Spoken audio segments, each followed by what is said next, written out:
So, one of the great things about having lame horses in the barn is that then we can demonstrate what happens and what lame horses look like. So whiteout has a hind limb lameness. With a hind limb lameness, you're going to notice more of a dip and a rise at the croup or the top of the pelvis.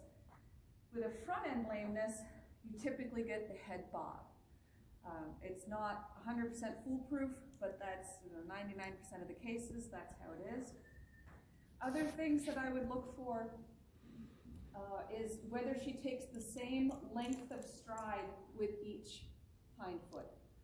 So does one hind foot take a bigger step and the other hind foot takes a smaller step? And even without looking at a horse, if you jog them on a hard surface, you can hear the difference. Their normal trot steps should be tick-tock, tick-tock, tick-tock, just like a clock, and there should be an even pattern to it. But if you start getting a tick-tock, tick-tock, tick-tock, where there's a difference in the sound of the footfalls, that tells you she's not jogging sound. Some horses will present lameness more on a hard surface, and some horses will present lameness more on a soft surface. So if you have the advantage of having both types of footing, it's a good idea to try out both of them and see if one makes her worse than the other.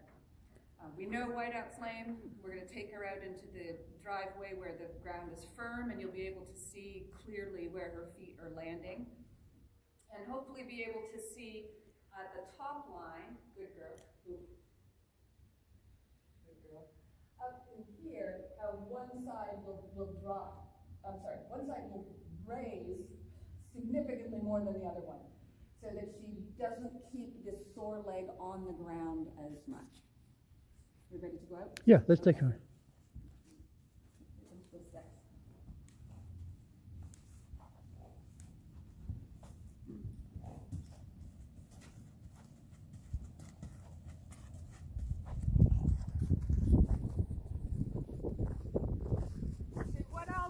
I will jog whiteout going up toward the barn and then jog her back down again so that you get two different views.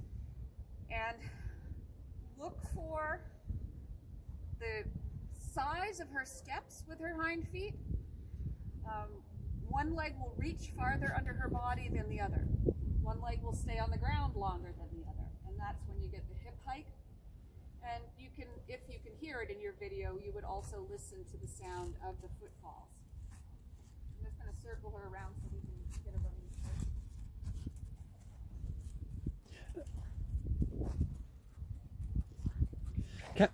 Okay, here you go.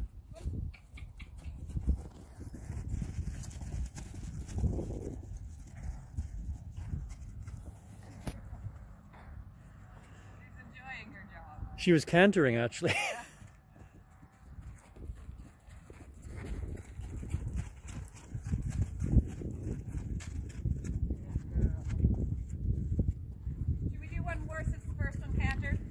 Yeah, although the canter is interesting because I just mentioned that's by going on the diagonal with the, in our case, the left rear and the right front, that creates two legs supporting the weight all at the same time. So that's one way to kind of protect that leg is when they canter like that. Yeah, sometimes they will offer to canter instead of trotting, just as Dr. Causey said. And that's why showing the horse or examining the horse for lameness in the jog is important rather than just walking, because with the separation of the hind legs and separation of the front legs, you can see if there's an obvious difference. Yeah. I just want to quickly mention, we talked about this, Cass, see, use the fence rails. You can use the fence rails to judge how the displacement of her hips or her head, depending on what it is you're looking at. Or displacement of a croup, I should say, in her head. Okay. Yep.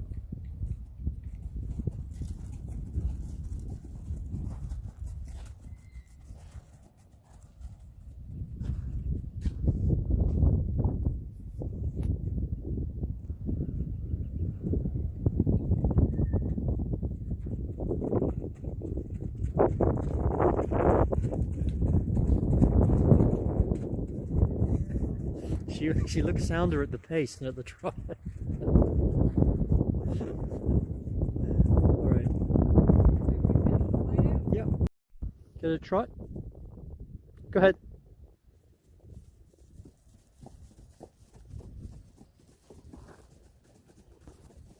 Get a trot. Go ahead.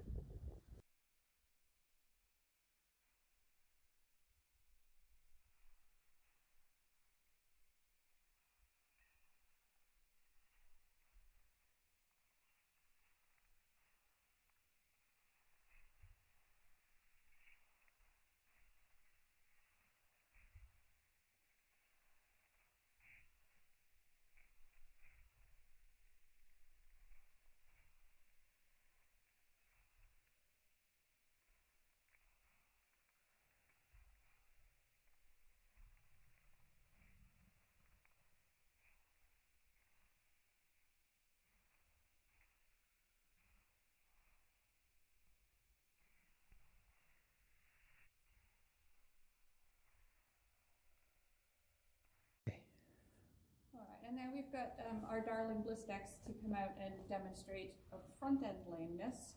Those of you that worked with her in the lab should remember that she has the fetlock that's fused or doesn't flex at all.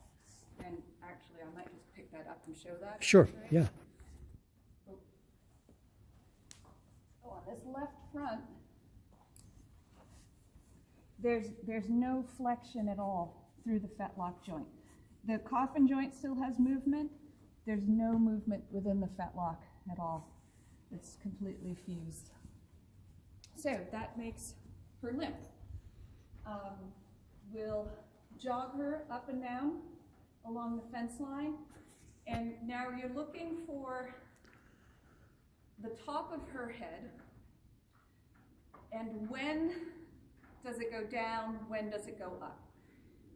It will go down on the sound leg. That's the only way I can remember it, was down on the sound. So if her head comes up, it's when the sore foot has hit the ground. So if she's limping on her left leg, you ought to see the head bob up as the left leg hits, and then come back to normal as the right leg hits. So between the normal time video and the slow motion video, you ought to be able to discern that in Blistex. Ready to go out? Yep.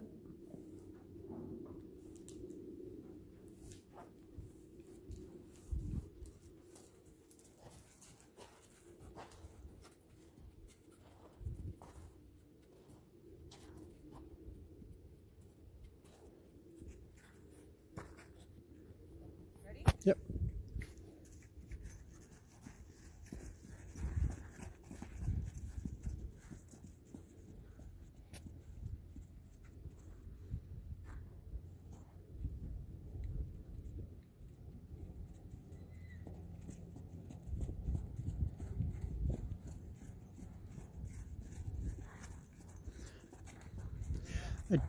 Well, since you just did that, I just wanted to add that as you were doing, Cassie, when you're jogging the horse for lameness, to have a really loose lead rope, so you can see the head bob, which is exactly what you were doing.